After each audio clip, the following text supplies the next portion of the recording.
కార్తీక మాసం మొదటి సోమవారం కావడంతో శ్రీశైలం మల్లన్న క్షేత్రం భక్తులతో కిటకిటలాడిపోయింది.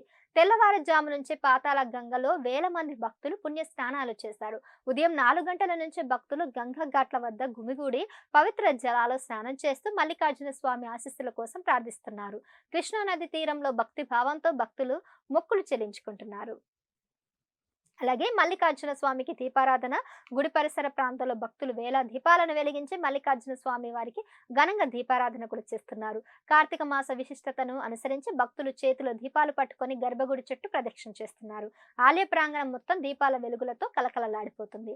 మహాదీపోత్సవ నిర్వహణకు ఆలయ అధికారులు ప్రత్యేక ఏర్పాట్లు కూడా చేశారు. కృష్ణా నది తీరంలో ఘాట్ల దృశ్యం చాలా కనుసంపుగా ఉంది.